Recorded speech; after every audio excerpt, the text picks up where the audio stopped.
Carl, I'll ask you maybe this one to start, and then we'll come around to everybody. Maybe Dr. McPherson can jump in as well. But how important is sport, is just being active? Has it shaped other than aspects of your life in terms of how it relates to everyday life, to school, to work, to whatever, and the impact, the influence it has on everything that you do? I think, well, for me, sport is life.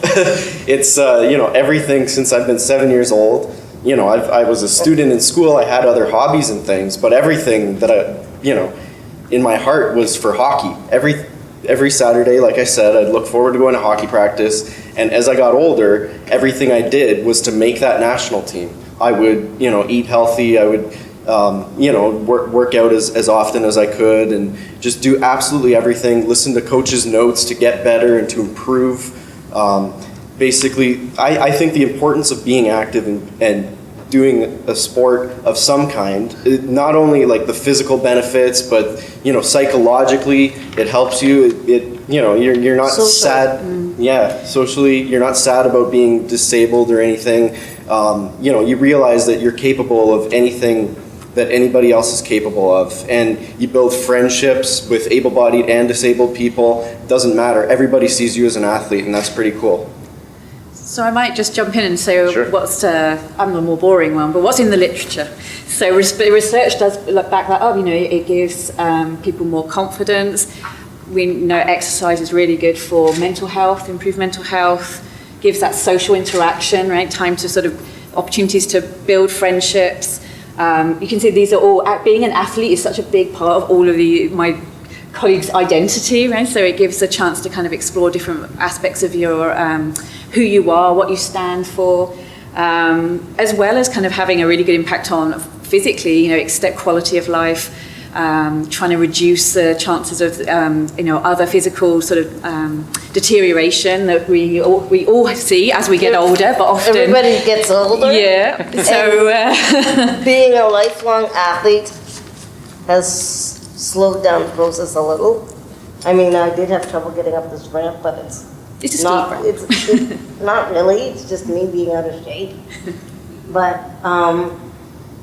what I was gonna say is, I played hockey, but so brief that it didn't really shape me. My big thing was basketball, but the same as hockey, it's integrated, and it's always been integrated in Canada. We are one of the leaders in integrated sports around the world. So I've made a lot of friends playing basketball. I've traveled some playing basketball. And as far as, I was most skilled at lifting, but basketball was by far the most fun sport I've ever done, by far. And I reluctantly stopped because I've had 4 concussions in the past 6 years. And I thought perhaps I should stop playing basketball before I really hurt myself. Our concussion unit would probably be advise the same thing. My mother's a nurse, and she begged me for about 2 years to please stop playing basketball. Why does it have to be 30? That was her mantra. Why does it have to be 30? Why can you not stop at 29? We're going to have you on a concussion panel sometime then, too. Yeah.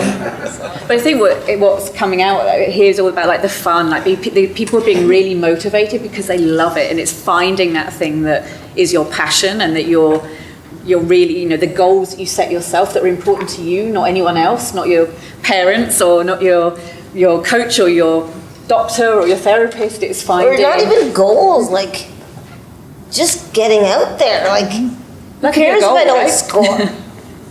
I never scored in basketball.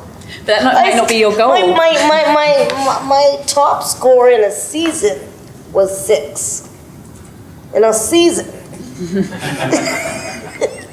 I never scored. But I was having a good time.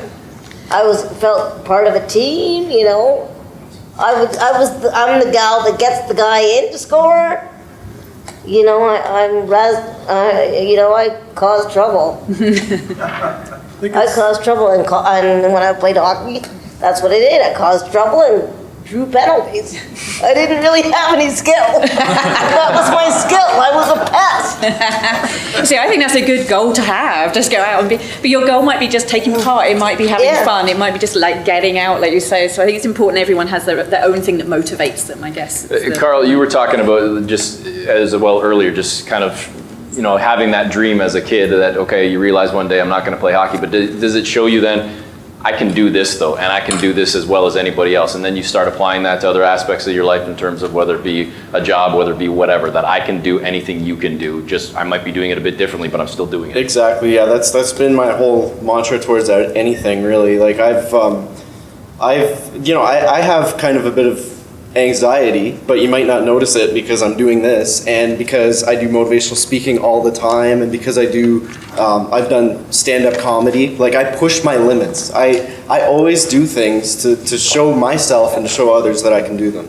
And what about for you, Anthony? We read in the little bio, our intro, about how you sat here and listened to somebody and it kind of motivated you. Do you kind of look at yourself then as someone that could be motivating or inspiring somebody here? For sure. Like even at school, like I'd go to school in my wheelchair some days if my legs are too sore or whatever, but I'd always try to motivate people, especially in my wheelchair too, because as soon as you're labeled as you can't do something, it makes you want to do it even more.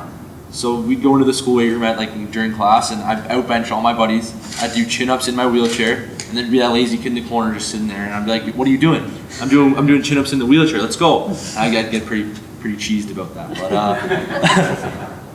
but yeah. So just being able to really excel in something, and especially with the physical and mental benefits. One thing I find myself doing a lot is if I miss.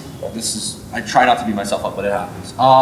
If I miss a day at the gym or like on the ice, I get mad at myself because I don't feel well after I skip like the day at the gym. It's just that physical benefits from it and the mental benefits from it. So.